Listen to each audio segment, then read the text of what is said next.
नमस्कार दोस्तों, स्वागत है आपका अपने यूट्यूब चैनल अननोन जर्नी अज्ञात यात्रा में, जो किताबों का एक सफ़र है।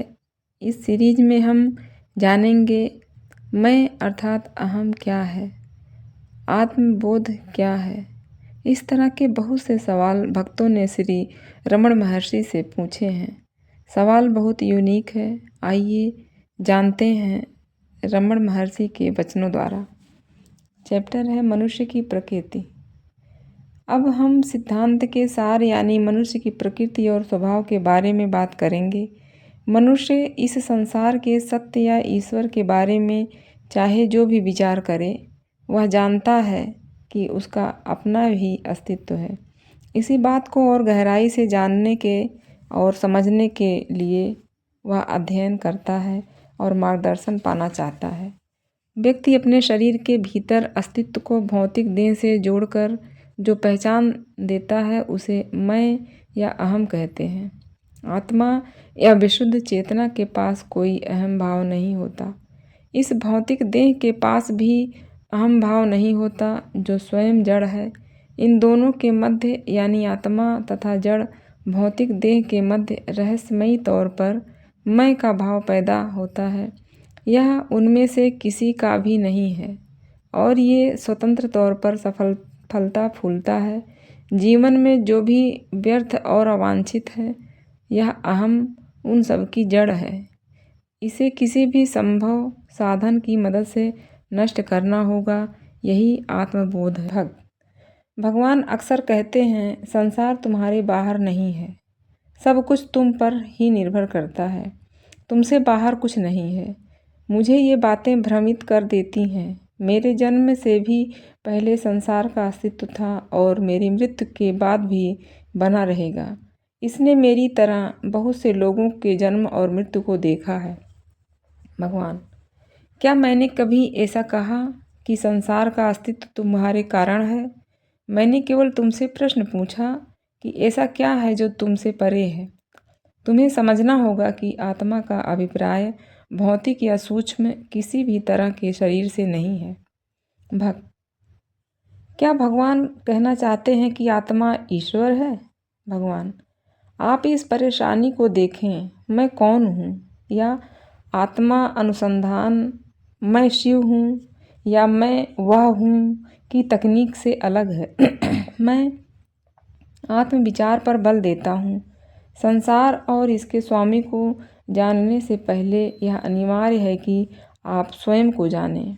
मैं वह हूँ या मैं ब्रह्म हूँ जैसे ध्यान काफ़ी हद तक मानसिक हैं, परंतु आत्मा को जानने की जिज्ञासा एक सीधी राह है और इसे सबसे श्रेष्ठ माना जाए। ज्यों ही आप आत्मा की खोज में अपने भीतर गहराई से उतरते हैं तो सच्ची आत्मा आपसे मिलने के लिए प्रतीक्षारत है और इसके बाद जो होना है वह किसी दूसरे को करना है। व्यक्तिगत रूप से आपकी कोई भूमिका नहीं रहेगी।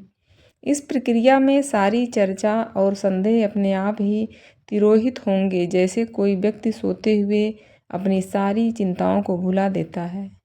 आगे आने वाले विमर्श से पता चलता है कि भगवान उत्तर से संतुष्ट न होने वाले भक्त को और अधिक विस्तार से समझाने की चेष्टा करते थे। भक्त, इस बात की क्या निश्चितता है कि भीतर गहराई में उतरने पर कोई मेरे लिए प्रतीक्षारत है? भगवान, जब कोई व्यक्ति परिपक्व होता है तो वह इस बात को सहज भाव से जान लेता है। भक्त, यह परिपक्वता कैसे हासिल हो सकती है? भगवान, बहुत से उपाय दिए गए हैं, परंतु पिछली प्रगति चाहे जो भी हो उसे आत्मा अनुसंधान से गति प्रदान की जा सकती है। भक्त, यह तो गोल दायरे में घूमने वाली बात हुई। अगर मैं परिपक्व हूँ तो मैं अनुसंधान के लिए सबल हूँ और यह अनुसंधान ही मुझे परिपक्व बनाता है। यह आपत्ति अक्सर किसी न किसी रूप में उठाई जाती थी और भगवान के उत्तर से पुनः इस बात को बल मिलता है कि हमें सिद्धांत नहीं अभ्यास की आवश्यकता है। भगवान, मन को इस तरह की कठिनाई का सामना करना पड़ता है या स्वयं को सत्य के प्रति संतुष्ट करने के लिए निश्चित सिद्धांत चाहता है। जबकि जो व्यक्ति सच्चे हृदय से ईश्वर या अपनी सच्ची आत्मा को पाना चाहता हो, यह सब उसके लिए अनिवार्य नहीं है। एक बार इस गलत धारणा कि मैं एक शरीर हूँ या मैं ज्ञानी नहीं हूँ से मुक्त होने के बाद केवल महाचेतना या आत्मा ही शेष रहती है और लोगों की वर्तमान ज्ञान की अवस्था से में इसे बोध कहते हैं, जबकि सत्य तो यही है कि यह पहले से अभी और यहीं उनके पास मौजूद है। चेतना विशुद्ध ज्ञान है, मन इससे ही पैदा होता है और विचारों से बनता है। केवल जागरूकता या चेतना ही मन का सार है। जब इस पर अहम छा जाता है तो यह तर्क व चिंतन के साथ काम करने लगती है। सार्वजनीन मन को अहम के साथ सीमित नहीं किया जा सकता। यह कहीं बाहर नहीं है और केवल एक जागरण है। बाइबल में कहा गया है, I am that I am. यह वही है। अहम से घिरा मन इतना दुर्बल हो जाता है कि दुख से भरे विचारों से स्वयं को मुक्त नहीं कर पाता। अहम रहित मन प्रसन्न रहता है, जैसे हम गहरी और सपनों से रहित नींद में देखते हैं। सुख और दुख का संबंध केवल मन से है। जब मैं की खोज करता हूँ तो मुझे कुछ नहीं दिखता। भगवान, आप ऐसा इसलिए कह रहे हैं क्योंकि आपने अपनी पहचान देह से जोड़ रखी है और आप उसे अपनी आँखों से देखना चाहते हैं। परंतु देखने के लिए क्या है और किसने देखा है और कैसे? केवल एक चेतना है और यह स्वयं को शरीर की पहचान से जोड़ती है, आँखों से जोड़ते हुए अपने आसपास की वस्तुओं को देखती है।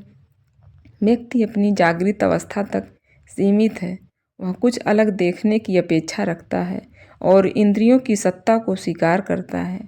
इस बात को नहीं मानेगा कि जो देखता है, जिसे देखा जा रहा है और देखने का कार्य सभी एक ही चेतना के रूप हैं। मैं ध्यान की मदद से इस भ्रम से मुक्त हो सकते हैं कि आत्मा को देखा जा सकता है। दरअसल देखने के लिए कुछ है ही नहीं। आप अभी स्वयं को कैसे पहचानते हैं? क्या आपको स्वयं को पहचानने के लिए शीशे में देखना पड़ता है? आपको अपने बारे में पूरी सजगता है। इसे ही जाने, यही परम सत्य है। भक्त, जब मैं विचारों के स्रोत की तलाश करता हूँ तो मैं का बोध आता है, परंतु इससे मुझे संतोष नहीं होता। भगवान, यह ठीक है क्योंकि आपके लिए मैं का बोध भौतिक देह से जुड़ा है। विशुद्ध आत्मा से कुछ भी जुड़ा नहीं होना चाहिए। आत्मा विशुद्ध सत्य है जिसे प्रकाश में शरीर, अहम और बाकी कुछ चमकता है। जब सारे विचार स्थिर होते हैं तो भी विशुद्ध चेतना बनी रहती है। भक्त, अहम कैसे जन्म लेता है? इस प्रश्न के उत्तर में बहुत सारा दर्शन सामने आता है, परंतु भगवान इसके अस्तित्व को मानने से इनकार करते हुए कड़ाई से अद्वैत के सत्य को बल देते हैं।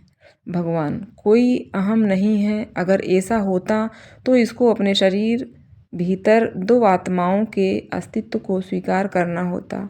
इस तरह कोई अज्ञान नहीं। यदि आप आत्मा का अनुसंधान करें तो अज्ञान जो पहले से ही अस्तित्व में नहीं है, आपको उसका अस्तित्व नहीं मिलेगा और आप कहेंगे कि वह ओझल हो गई। कई बार श्रोता को ऐसा लगता कि विचारों की अनुपस्थिति का अर्थ शून्य होगा, तब भगवान इसे स्पष्ट तौर पर समझाते। विचारों की अनुपस्थिति का अर्थ शून्य नहीं है। कोई ऐसा तो होगा जो उस खालीपन के लिए सजग होगा। ज्ञान और अज्ञान का संबंध केवल मन से है और वे द्वैत में है, परंतु आत्मा इन दोनों से परे है। यह विशुद्ध प्रकाश है। एक आत्मा को दूसरी आत्मा को देखने की जरूरत नहीं है। कोई दो आत्मा नहीं है। जो आत्मा नहीं है वह अनात्मा है और वह अनात्मा को नहीं देख सकती। आत्मा के पास दृश्य या श्रव्य गुण नहीं है। यह उनसे परे है। यह अपने आप में विशुद्ध चेतना है। भक्त, मैं नहीं जानता कि आत्मा अहम से अलग है या नहीं। भगवान, गहरी नींद के दौरान आप किस अवस्था में थे? भक्त, मैं नहीं जानता। भगवान, कौन नहीं जानता? जो आत्मा जाग रही है, परंतु तुम इनकार नहीं कर सकते कि गहरी नींद में भी तुम्हारा अस्तित्व था। भक्त, मैं था और हूँ, परंतु यह नहीं जानता कि गहरी नींद में कौन था। भगवान: बिल्कुल ठीक। जागने वाला कहता है कि जब वह गहरी नींद में था तो वह उसके बारे में कुछ नहीं जानता। अब वह वस्तुओं को देखकर जानता है कि उसका अस्तित्व है, परंतु नींद के दौरान वस्तु और देखने वाला दोनों नहीं थे। और फिर अभी जो व्यक्ति बोल रहा है, गहरी नींद के दौरान उसका ही अस्तित्व था। और फिर अभी जो व्यक्ति बोल रहा है, गहरी नींद के दौरान उसका ही अस्तित्व था। इन दो अवस्थाओं में क्या अंतर है? अब वस्तुओं और इंद्रियों का खेल है, जबकि गहरी निद्रा में यह सब नहीं था। एक नई सत्ता और नए अहम का जन्म हुआ है। यह इंद्रियों के माध्यम से काम करता है, वस्तुओं को देखता है, शरीर के साथ भ्रम पैदा करता है और आत्मा होने का दावा करता है। जबकि वास्तव में जो गहरी नींद में हो रहा था वही अब भी जारी है। आत्मा अपरिवर्तनशील है। अहम बीच में आ गया है, जो उठकर आगे आता है वह अहम है, जो अपरिवर्तनशील रहती है वह आत्मा है। कई बार ऐसे उदाहरण इस विचार को बल देते थे कि भगवान जिस आत्मबोध की बात करते हैं वह अवस्था भौतिक नींद जैसी होती है, अतः उन्हें बार बार इसका भी विरोध करना पड़ता था। भगवान: जागृति, स्वप्न और निद्रा केवल मन के चरण हैं। इनका आत्मा से संबंध नहीं है। आत्मा इन तीनों अवस्थाओं की साक्षी है। नींद में आपका सच्चा अस्तित्व बना रहता है। भक्त: परंतु हमें ध्यान के समय न सोने की सलाह दी जाती है। भगवान: आपको जड़ता से अपना बचाव करना है। वह नींद जो जागने के साथ जुड़ी है वह सच्ची नींद नहीं है। जो जागना नींद के साथ जुड़ा है वह सच्ची तरह से जागना नहीं है। क्या आप अभी जागे हुए हैं? नहीं। आपको क्या करना है? अपनी सच्ची अवस्था के लिए जागना है।